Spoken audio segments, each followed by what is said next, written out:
伫意大利举办对13开始有进行3天的 G7 峰会，目前已经有达成共识，这是要用洛西亚和西方冻结资产的所赚的钱来提供乌克兰美金500亿的贷款。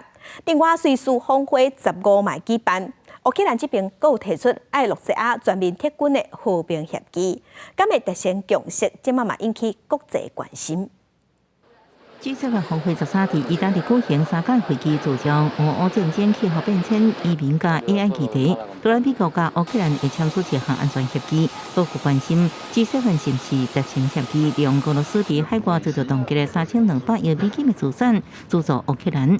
伫峰会前一天，法国总统府就先透露 ，G7 领袖已经同意今年年底进行，利用俄国被冻结的资产提供乌克兰500亿美金。美国是宣布扩大对俄罗斯的制裁。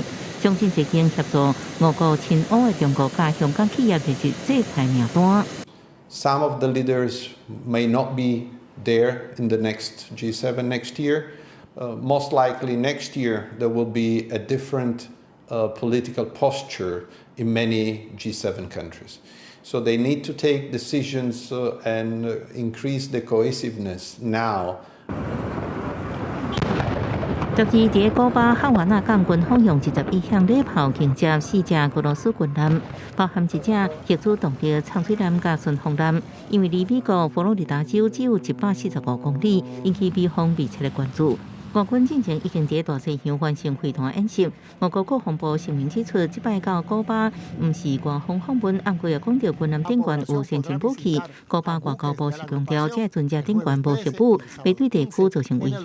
暗过伫俄乌战争敏感时机，俄军的行为依然被看作是对于美国发出信心。The visiting Russian warships to Cuba are Vladimir Putin's way of reminding President Biden that Moscow can challenge Washington in its own sphere of influence too. 另外，瑞士要伫15到16主办峰会，为乌克兰总统泽伦斯基提出和平协议，争取国际支持。外交部要求俄军全面撤离乌克兰。不过，这场峰会俄国无受邀请，甲俄国友好中国也未去参加。乌克兰官方是讲有107个国家甲组织确定参加。